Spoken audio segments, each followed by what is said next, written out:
Here's everything a PA needs to know about tibial plateau fractures.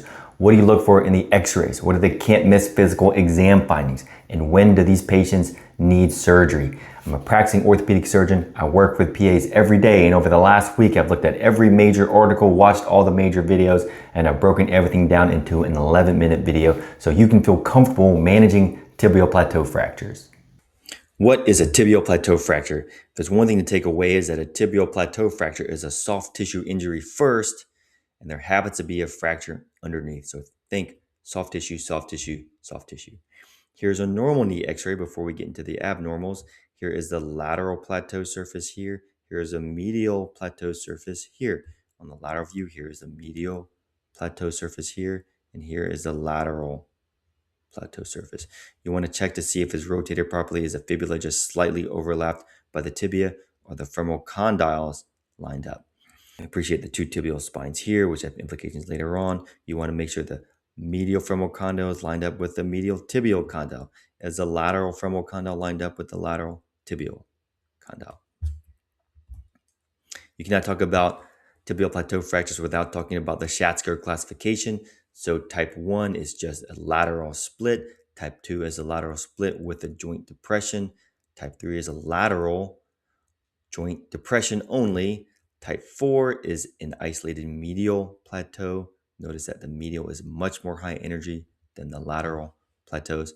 Type 5 is a bicondylar, and type 6 is a dissociation between the diaphysis and the metaphysis. Essentially, the joint surface is no longer attached to the shaft.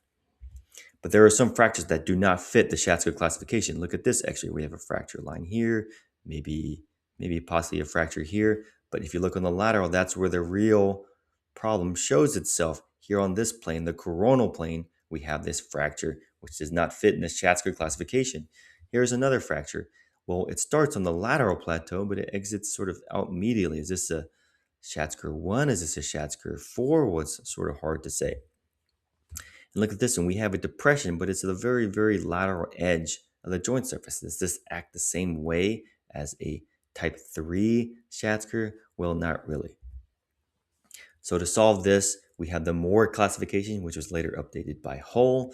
On this view, we see the type 1, which is a coronal plane fracture. You can also get a fracture going this way. You can have a fracture going this way. On this view, you have what's called an entire condylar fracture. So in that previous example, when you had a fracture starting on the lateral plateau but exiting out medially, we would call that an entire medial condylar fracture. You can also have the corresponding lateral condylar fracture as well. Here, when you have a fracture that involves a plateau, but it doesn't exit down in the metaphysis, it sort of exits out this way, exit kind of out more laterally or medially, we call this an avulsion, and specifically a rim avulsion fracture, and that's the more type 3. You can also get a depression of just the rim, just the edge of the joint will get depressed. We call that a rim depression fracture, and that is a more type 4. And finally, if the severe bicondylar fracture involves the tibial spines, that deserves special notice, and we'll call that a type 5. That's important because the ACL and the PCL attach onto these spines. So going to the physical exam, I bring up Sherlock Holmes because when you read his stories, there's often a point where he finds some very, very small, unnoticeable clue, and they ask, well, how did you find it? And his answer is, well, I was looking for it. So when you go to examine tibial plateau fractures, you have to look for certain things. And the most important thing is a vascular injury. And what you want to do is make sure you check a good pulse, dorsalis pedis pulse. If there's any question about that, you move on to an ABI, an ankle brachial index, which means you take a blood pressure down at the ankle, say that's, 80. Let's say that's 80. Then you take a blood pressure of the arm or the brachium, and that's going to be a number, say 120. And if that ratio is anything less than 0.9, you need to consider the next step, which is a CT angiogram to look for an arterial injury. Always think and look for compartment syndrome with any tibia fracture. Look for open fractures and start antibiotics right away if you see an open fracture. And also make note of swelling in or blisters. This has implications for whether or not the surgery can operate on this acutely. The tibial nerve and the common peroneal nerve are both in play with tibial plateau fractures. The entire plantar surface of the foot is innervated by the tibial nerve. The entire dorsum of the foot is innervated by the peroneal nerve, aka fibular nerve. At this level, at the top of the fibula, both the superficial and deep get involved because they have not bifurcated yet. All right, so you've looked for those can't miss soft tissue injuries. Now, what do? Well, you provide some initial stabilization, and the mainstay is going to be this long leg posterior splint. You'll never be doubted if you put any plateau in a long leg posterior splint. In certain cases, we can downgrade them to, say, a knee immobilizer, and the knee immobilizer does not provide that much stability. So they have to be very stable. So it has to be a lateral plateau fracture, and they should be stable on varus and valgus testing. They also can have, they must have pristine soft tissues and no concern of any soft tissue injury, in which case you can consider doing this. And in what case do you need to upgrade them to calling the surgeon for external fixation? Well, I like to think of this mostly as a soft tissue surgery. So there's any concern for soft tissue. So say there's a vascular injury, say there's an open fracture that's severe, say there's concern for compartment syndrome, or any significant soft tissue injury, providing external fixation allows stability and allows you to observe the soft tissues. The other main issue is if there's significant instability. So think of a dislocation or any other severe Schatzkers 4, 5, or 6 probably should be externally fixated before you can definitively fixate them. The advantage of an external fixator is that they're rather fast. You can usually get them done in less than an hour, and you can do that in any hour of the night, 1 a.m. if you need to, versus a 4 to 6 hour final tibial plateau fracture surgery. So which one of these do need surgery? Well, in the Schatzker classification, all the 4s, all the 5s, and all the 6s should get surgery, even if they're minimally displaced because they are so unstable. Now, the 1s, 2s, and 3s, well, that depends on how badly they are displaced.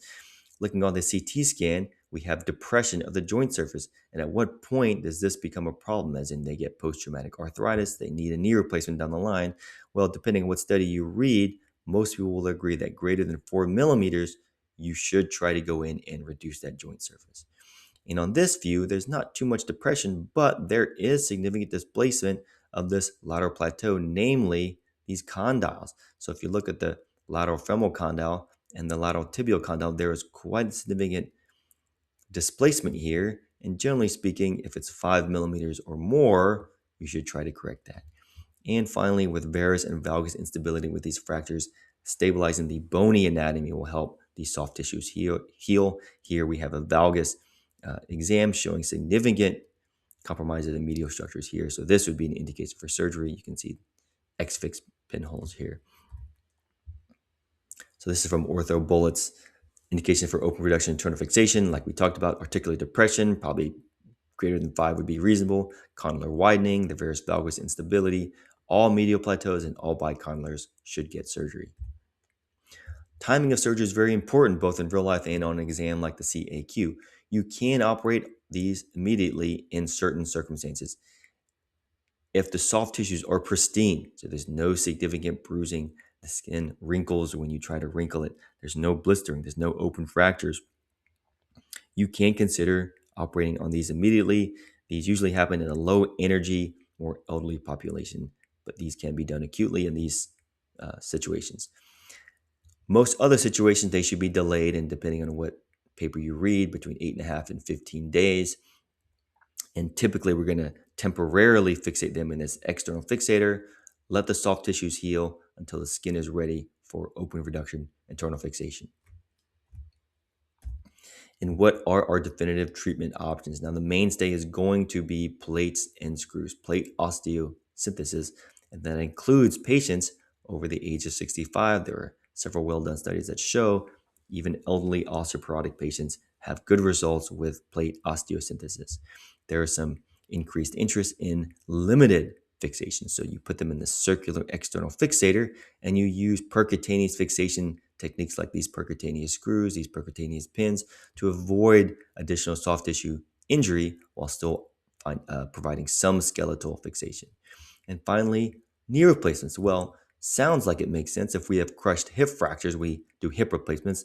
With crushed knee fractures, why don't we do knee replacements? Well, it is not a typical knee replacement. Because it's a plateau fracture, these tibial metaphyseal parts are compromised. You have to end up putting revision style stems. So you're not considering, oh, would this patient do better with a knee replacement? You're really thinking, would this patient do better with a revision style knee replacement, which if you have any experience with knee replacement, revisions just don't do quite as well. As a proxy for function, someone measured that on unicondylar tibial plateau fractures, they on average get about 128 degrees of flexion versus total knees for tibial plateaus get about 108. Now, if you take the bicondylar tibia plateaus, that flexion dropped down to 110, in which case you have some comparable functional results if you use knee flexion as a proxy. But you also have to imagine that the complication rates for total knees after tibial plateau fractures are quite high. Depending on what paper you read, they have, of course, a comical range, but it's something between 15 and 75% of total knees get complications. So still, there are some promising case series. There are some satisfactory case reports of these doing well with knee replacements, but they should be done by a revision knee specialist, someone with a lot of experience dealing with this. So those are the basics of tibial plateau fractures. If you found this helpful, please follow along. I'll be making a video about every week covering a topic in orthopedic surgery specifically designed for physician associates in orthopedics.